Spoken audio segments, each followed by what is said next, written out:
Good afternoon, Texas. This is your daily news channel at 2, and we're doing sports right now in the Chinese Great Race. So, the Chinese were quick to run across the Pacific Ocean and seemed to be in first place. And while on their race throughout the 15th century, their captain was Zheng He, and along the way throughout the Pacific, they went to some resting points and stopped at Southeast Asia, India, and East Africa. During their voyages, although they were doing very well, their coach Yongle had passed away, and their manager, the Ming Dynasty, put an end to their voyages. Thank you, Jason. Today's forecast: it's raining crops, plants, human beings, animals, and diseases. All kinds of different species are now all over the corners of the earth, where they belong. Due to this mixture of elements, there appears to be vast changes in natural environments, health, and demographic patterns.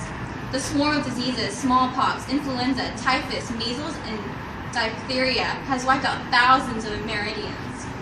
Europeans are catching malaria, a disease previously only located in the Caribbean. The Great Circuit, a spiral of new products, experimentation with labor systems, new methods of transportation, new lands, and capitalistic enterprises are going haywire all around the world.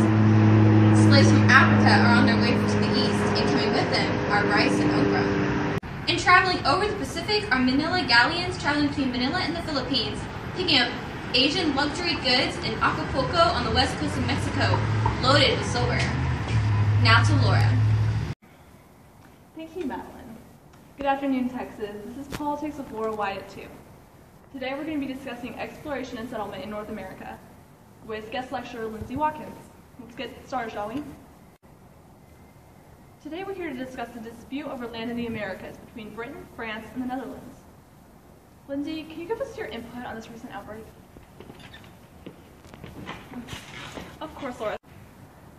So as you said before, the Netherlands, Britain, and France all have their eyes set on the Americas. The Netherlands developed as a center of trade during the High Middle Ages, and unlike Iberian Catholics, Dutch Protestants were not particularly interested in spreading their religion. The British had a late start in this transaction, as well as the French. They both raced for the colonies of the Americas rather late. The French explored the waterways of the Gulf of St. Lawrence and the St. Lawrence River to establish colonies at Port Royal in 1604 and Quebec in 1608. The British had an internal power struggle called the War of Roses that took their attention and drained their resources during the early 15th. Thank you, Lindsay. Can you start talking about the governments in North America?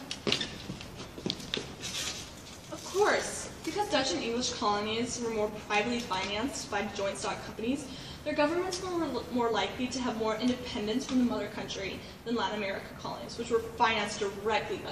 Thank you. And last but not least, can we discuss the relations with American Indians? Of course. In contrast to the densely populated Aztec and Inca empires, the American Indian population in North America were generally small and compact.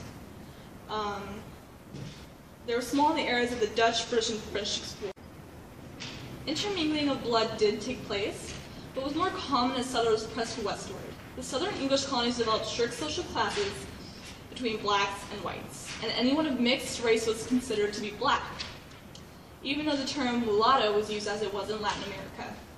The English believed that the blacks and native people were inferior people, but because they maintained strict geographical boundaries between natives and Europeans, the social classes that developed within the middle and northern colonies were mainly among Europeans and were more fluid than in Latin America, where the races were in closer everyday proximity. Thank you so much for that insight, Lindsay. Now I'm Garett with current events. Thank you, Laura. In current news, the Portuguese began their exploration a while back when Prince Henry, aka Henry the Navigator, started his navigation school towards the beginning of the 15th century. The Spanish, however, had begun much more gradually at the end of the 15th century when Chris Columbus convinced King Ferdinand and Queen Isabel to sponsor his voyage to reach East Asia.